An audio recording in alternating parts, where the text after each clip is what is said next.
nzambe ukalenga waine kwimba bishinzangu wabukolo bose oyoyo nalingi yeso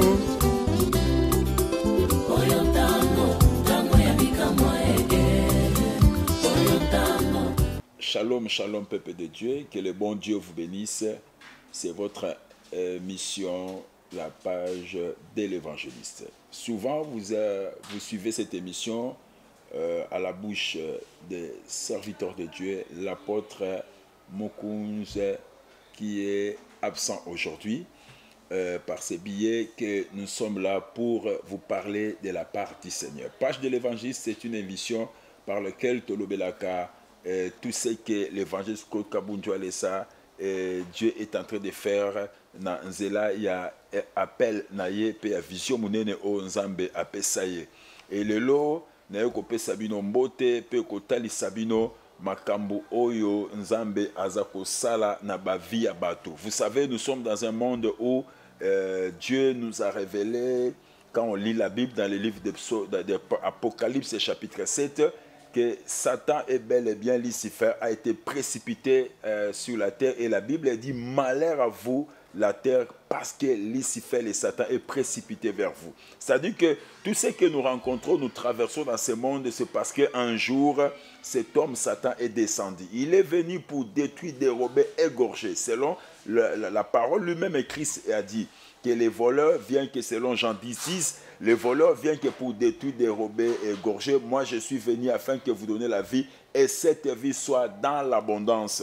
Voilà pourquoi, bien aimé, Nalingina interpellé que na katia monde tozanango sur la terre, tu dois traverser les moments difficiles, des moments d'épreuves, de combats, de toutes sortes de formes, de difficultés, partout Dieu qui soit dans votre foyer, dans votre famille, dans les affaires, dans les études, tout, tu peux traverser des choses. Mais je vais t'interpeller à une chose. Selon la vision de l'homme de Dieu, Claude Kabundjo Alessa, il a toujours dit une chose, Kobangate, Nzambazali.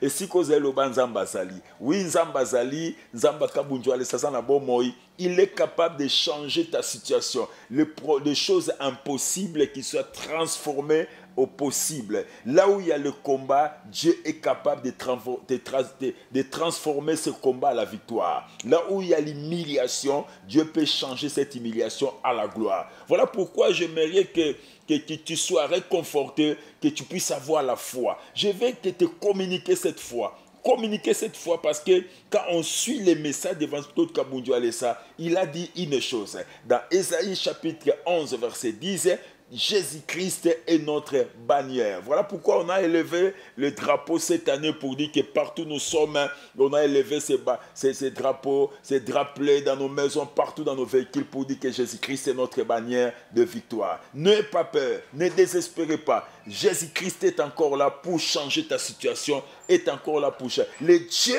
de Walesa est capable de tout changer dans ta vie.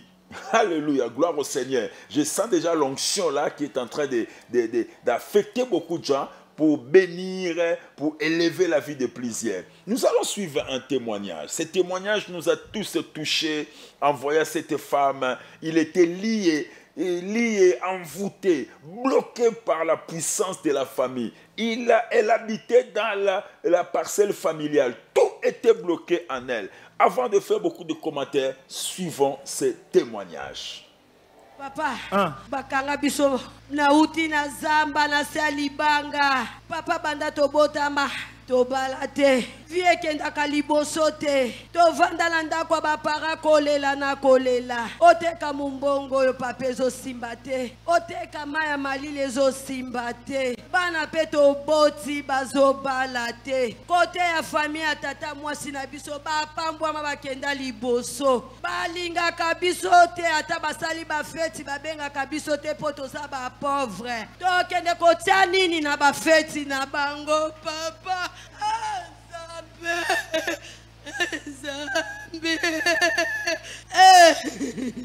Jésus a kamati akekoche via sika restauration na via sika talanzambe wan awa na ba dollar eza na se soko tali bien na se okomona na ba dollar omoni yango yango oyo eza combien oyo 20 dollars oyo 5 dollars donc ba dollar eza ebela luka mosusu pourquoi boire dollar na se te bande olobi na monika kuna na kitungu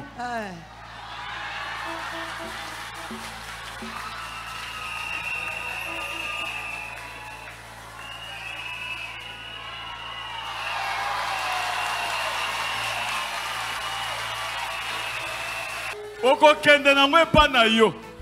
Awa biloko nyonso ezali. Bongo nga na zanani. Yo.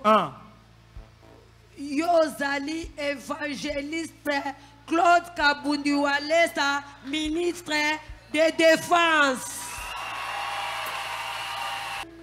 Bongo yo komo no nani? Kombo na ngai Seya Chantal. Mi pesa komo muso Seya Chantal, mi pesa lokumu. Na mi pesi lokumu papa. Na bonde la kanzambe. Na lobi Nzambe ya ministre de Défense papa Walesa Kabundi. Nzambe ya Nzeba. Angel. Nzambe wana salelanga. Nzambe tombolanga pena mona na valeur na miso abato. Papa na yebi kindoki te na yebi kisite papa. Na lelaka na kombo na bino. Si tu soki mwana na ngai vano Walesa nzembone kaka na yembaka nazalaki lokola chiffon batu babwaki singa kaka chiffon wana lelo ekomi makasi soki ezobeta nazolela ngai Chantal Nzambe mukolo nini okomona nga mukolo nini nga mpe nakotombwa malokola baninga nakoma mpe na valeur na kati ya batu Nzambe na yo papa akomisinga la valeur Nzamba Walesa Shambui mingi akolobeza te naza na eloko opesa yo te Nzambe nde amona yo apesa mikolo milai na se na moi oyo bao nyonso bazokanisela yo mabe mabulu wana bango moko bakota papa nasi na bunda mpo na kombo na yo baza kofinga mutu abakisi boye ngala lobi botika ye boyebi esika uti te Nzambe asalaka na ntango mpe na ngonga ntango na ye nde ekoki yango Nzambe atomboli ye papa merci papa Walesa nabiki kofuta na Minervala mwana ntuka azotanga te bazobenganaka ye mwana za kolela mama papa bongo na sani na oteka makala ya 10,000 francs soko zwi mwa 3,000 kolo sombi matembele na mwa Thompson panzi na kati bole siko na kata mwa fois 10,000 na ke ofutelo Minerval na kosuka wapi papa Nzambe na yo abakisela bino abomba bana na yo abomba bakoko na yo papa okende liboso pambwa malibela na libela amen papa ça va yaka telema kitunga oyo eza na mbongo na kati mbongo ebele nyonso eza ya yo kende kotanga ngo yo moko ba dollar eza wana ba francs eza wana oyo Nzambe a changé vie na yo changé vie na yo sikoyo nazolinga oyemba nzembo wana nga nazalaki chiffon lelo nakomi moto oyemba nazalaki lokola chiffon bato bazobwaka bazonyata o kaka chiffon wana Nzambe atomboli yango ebikisi famille nalingaka mwana nanga vano tango ayembaka natalake na poto ndenge azobina nalobi Nzambe pambola mwana oyo nzembo na yo elelisaka nga makasi nzembo soki azoyemba maya miso eza kote maman pardon olingi nasalelo nini papa ngai na eloko ya liboso naza kosenga papa nalembi kofanda na lupanga famille tala ajo ndenge nakomi lupanga famille eleki makelele na ajo yanga bazozwanga valeur olingi nasalelo nini papa asombelanga ta mwa mabele natongela nga ndaku navanda.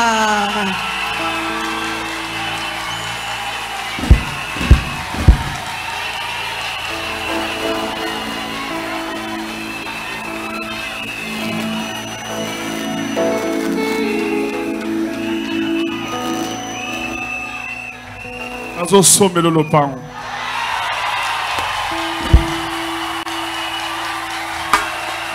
Et puis, église na biso mobimba ekolatisa yo. Bana nzambe bosepeli bolatisa ye. Bosepeli bolatisa ye. Toko peso bilambo. Okolata. Toko cho parfum. Et puis elongi no essaie bandi déjà ko changer.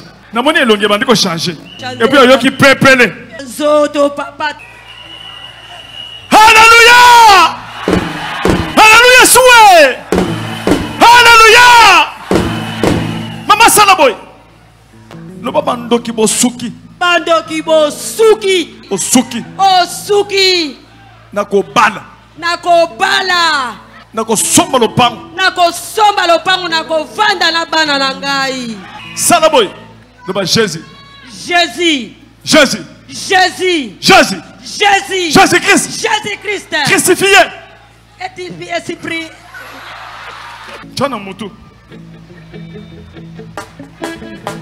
Bon son micro. Micro est dérangé.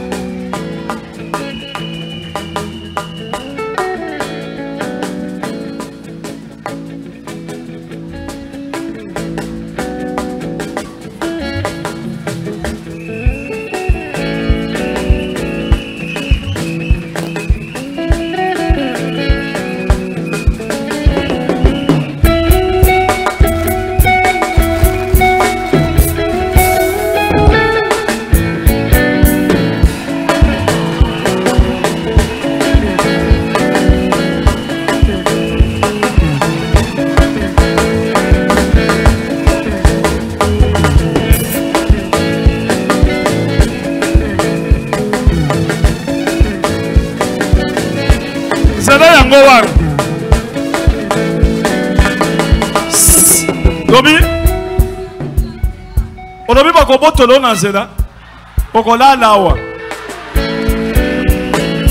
wana bana na ye bana na yo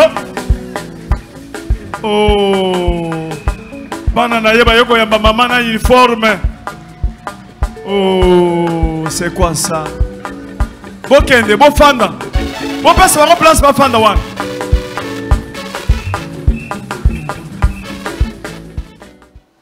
Gloire au Seigneur, nous avons suivi ce témoignage, combien cette femme, je crois ça pleurait beaucoup de gens, ça nous a pleuré tous en voyant cette maman qui était arrivée au bout, cette maman qui était rejetée, abandonnée par tout le monde, cette maman qui était diminuée, cette maman ne savait plus quoi faire. Mais Dieu de Kabundu Alessa, elle était venue dans la prière, c'était le culte, nos cultes de 3 jours de puissance et de miracles. Quand l'homme de Dieu a commencé à prêcher de la bonne nouvelle, il a commencé à prier pour les gens, l'onction a saisi cette maman, l'onction l'a touchée, la puissance. Vous savez que l'évangile Kabundu Alessa, c'est quelqu'un qui a les dons authentiques et les ministère authentique, c'est-à-dire que devant lui les démons ne résistent pas parce que Christ habite réellement en lui. Cette maman a réussi le miracle. Vous avez tous entendu, écouter combien Dieu est capable. J'aimerais dire à quelqu'un, toi aussi qui es arrivé au bout, tu ne sais plus quoi faire,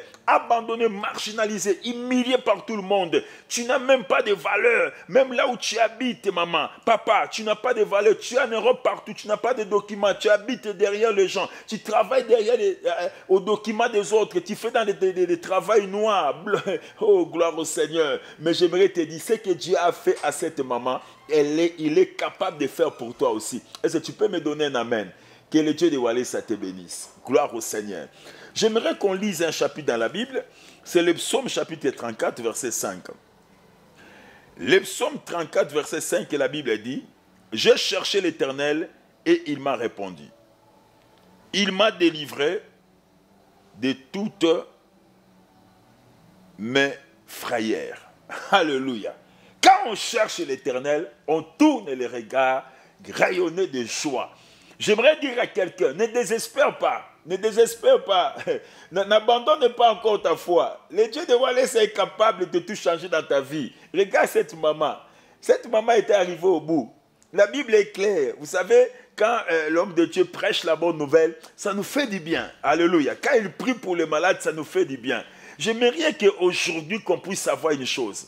Nous avons un Dieu puissant. Toi qui me regardes, qui est arrivé au bout, tu te dis que mon problème, mon cas, tu as la canayo et ça canayo, mais pas ensemble, sache-le que Nzamba est capable de faire la canayo impossible comme ça possible. Mutumo appelle ça amen. Si Nzamba a changé l'histoire à via batoyo bazolanda na poko lelo, bazolanda na ba YouTube partout na poto poapi, Nzamba a influencé, impacté vie na yo, a changé vie na yo.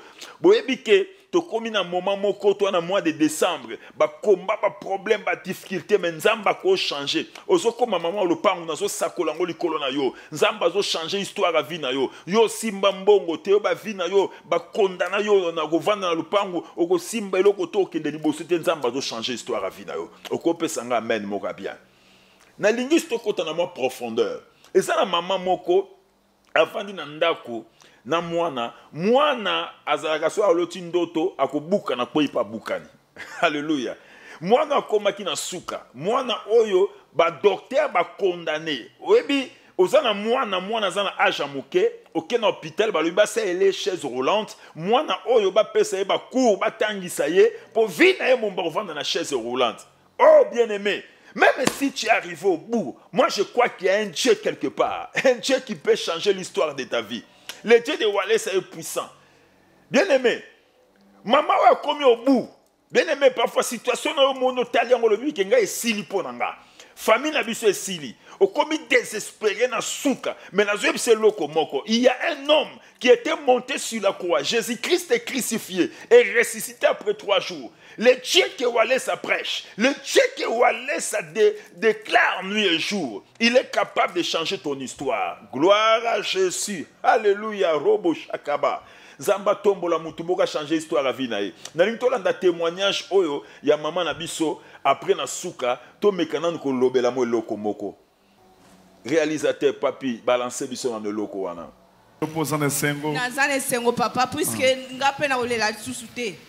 Na la sous-souté papa dans un sengo et l'équipe makasi puisque koko manabiso na kate sikoyo na yeba ikake na zali espoir que Nzamba osala Nzamba kotika bisote poto abana na ye Nzamba otika bisote poto souffrir makasi papa malgré na tozali ko lakisa yete mais muté mezaki ya kozika kolela air nyonso tobi mais to sala ndenge nini mais Nzambe na yo aza Nzambe munene aza Nzamba tikotaki kamutu ango kaza mayele ya kosakana te. Cet enfant en question, il est vraiment très intelligent. Mayele. Il est vraiment intelligent. Mais c'est quoi Coco? La croissance n'est un peu difficile, un peu lent. Sa croissance était vraiment lente. Maintenant, il va maintenant grandir rapidement. Maman et moi, nous sommes Moi, je suis très contente parce que même pour lui, qu'il commence à marcher, il est fier de lui-même et ça fait plaisir, ça fait chaud au cœur. Parce qu'il est content et quand il marche, il dit « Maman, regarde, maman, regarde ». Il appelle, il veut montrer à tout le monde. Il veut montrer à son papy, à sa mamie, à mes sœurs. Et puis il danse. Il n'arrête pas de danser tout le temps. Et il est content, il rigole lui-même. Et ça fait... il n'est pas comme ça d'habitude. Il est vraiment très content lui-même et ça fait vraiment plaisir.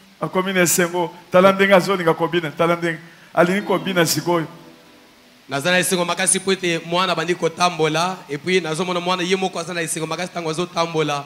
Aizo swali isengo ali ko lakisa batu nyonso alezo benga bakoko na ye bande konanga zo lakisa bango ndinga zo tambola et puis yangwana ezo pesanga pe isengo makasi na motema. Est-ce que toko sala boko boye?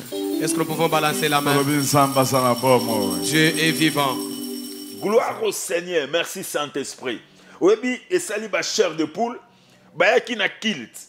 Ba yena mwana mwana oyo ba docteur ba médecin basi ba condamné balobi ke mwana oyo akovanda na chaise roulante ba oyo accès nya banda ko vivre ndenya ako tikala na reste ya vie na ye mais ba na prière l'homme de Dieu ba memie liboso asimbi mwana a prier a déclarer a lobi makambo alléluia ndeko et ça même pas 2 jours et ça même pas 4 jours et ça même pas 1 mois mwana oyo akota ba hôpital ba lemba. Oh, le temps des miracles n'est pas encore passé. Les dieux de Tikota qui existent encore. Les dieux de Walesa, Nalina Bisayondeko, Azan la capacité, Yozo Landanga Nandaku, Zamba Walesa, Yozo Landanga na YouTube partout, Zamba Kabunju Walesa, Azan capable de changer l'histoire à vie dans un clé d'œil. Alléluia. Et si vous allez banda déjà prier, et si vous allez banda déjà déclarer que vie n'a pas changé quand vous via moi nous échanger. Moi na un clé d'œil. Bazonga na moi na ndaku, moi na komo sauter, moi na komo tambola, moi na zesu moi na chaise roulante, azesu ko tambola bembelite, awa simba ilo côté. Histoire a via moi nous échanger. Na zo sa mutu moko que histoire a vie na zo changer. Nzamba kabunjwa les ça zo changer histoire a vie na yo. Pesanga amen. Tika nzamba pambola biso. Bien-aimé, to komi ko chité na suka émission na biso, na ebete émission oyo ya page de l'évangéliste, eza émission eza pona ko édifier ba foi na biso, eza émission pona ko ressusciter encore espoir na kati na biso, eza émission oyo ezo changer façon de voir les choses. Nzambe apambola l'évangile Claude Kabunju alesa, Nzambe apesa sou makasi na musala munya zo sala, na lingi na pambola yo ndeko partout oyo zali, partout oyo zali. Ezaloza na Kinshasa, ezaloza na Brazzaville, ezaloza partout na Lubumbashi, sikanyonso na Poto na États-Unis, sikanyonso na lindi o tombo la kondima na yo, na makambo yo nzamba zo sala na nzela ya évangile Claude Kabunju alesa. Tikete nzamba pambola yo, nzamba sala minene. La foi selon Hébreux 11:1 est une ferme assurance, une démonstration des choses qu'on espère. Na lingo matsa kondima na yo, na makambo yo moni, maman akoma kina suka alzui nzamba délivrer vina zu lopango, maman oyo mwana basi ba déclarer que sili pona mwana revendre na chaise ronde ma médecin mindele ba spécialiste mais histoire a bateau échangé maman a komi kololo pango histoire échangé l'évangile au évangile c'est Claude Kabunju ça memeli biso lelo eza évangile ya royaume ya salut. Quand on parle de l'évangile de salut, c'est l'évangile du mystère de la croix et de la résurrection. C'est sur la croix tout a été accompli. Dans son ngana ebisayo, et ça un problème mon côté. Côté ko désespéré. Yo zu moi tant na yo ko ta la émission, yo sache que Dieu est capable de tout changer. Ti kanzamba Kabunju sa pambola biso.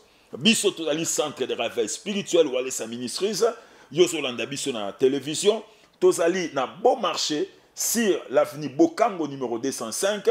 Donc non loin il y a supermarché Régal et panabiso to sanganaka chaque mercredi et vendredi de 15h à 18h30 et dimanche de 7h à 12h.